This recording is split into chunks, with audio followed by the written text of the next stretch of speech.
Hello everyone and welcome back to Art Smart. We're doing a DVD review today of this really interesting collection. This is the Legacy Collection from Walt Disney, and it came out in the mid-2000s and into the late 2000s. And this particular one that I'd like to review today, because it's the only one of these that I've actually watched, is Volume 2, Lands of Exploration.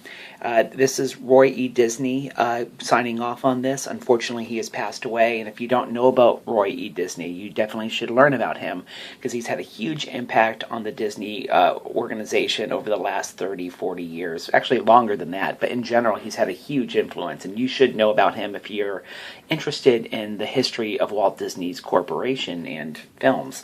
Now, this particular case is showing you the earliest of the True Life adventures. It shows you Seal Island, which is the initial True Life adventure, which got Disney an Oscar and kind of kicked off the series. And then it shows you The Vanishing Prairie. It also shows you The Living Desert, as well as a few others. This is a really, really good view of the early versions of this particular series. It shows you how Disney took just miles of footage, edited all this footage together, and made shorts out of it that were entertaining. It also shows you some of the shortcuts, though, that they had to use back then, because in those days, certain things that we now take for granted in films, such as validity to what actually happened, not manipulating resources, not manipulating footage, those are things that Disney didn't necessarily do back then because there was no precedent. And also, if Disney wanted people to be interested in these films, he had to get them entertained first. And so Disney allowed for some of these things to happen, and you'll find out even in a few cases he encouraged them to manipulate the footage.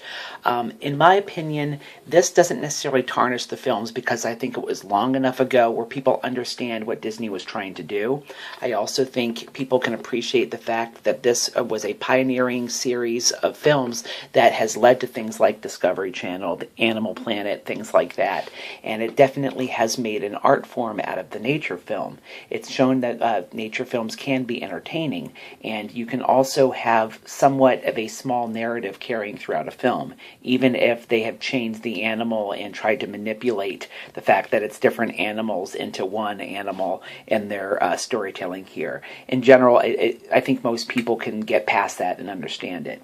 As for special features, there is some good behind-the-scenes documentaries on how these films were made. There is a fairly long documentary which interviews Roy E. Disney, who worked on this series, as well as several other people, including some of the natural filmmakers.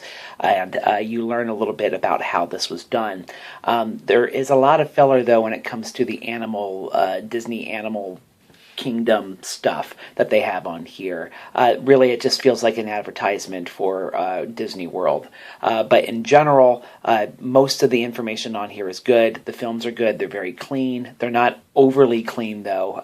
Some Blu-ray, I'm sure, is probably coming out, and it will be overly clear. I like the fact that this does feel like it's from the 1950s. And the films look good, but not too good. That's my opinion. And like I said, the special features are fine, except for the Animal Kingdom stuff. You can pretty much skip that, in my opinion. In general, I think this is worth a pickup. Again, DVDs of this nature are starting to tick up in cost as they're becoming more and more collector's editions, so it's certainly something worth getting. Just so you can see, by the way, it comes with this. It's a little flimsier case. It's kind of a plasticky thing instead of tin, so it's not quite as nice as the Walt Disney Treasures. You do have this tin case here, which makes it look like a film reel, which is okay. It's got this plastic cover, and this is the back piece of paper, which I've kept, even though it kind of peels off. So I think it's okay, but it's not quite as nice as the Walt Disney Treasures series.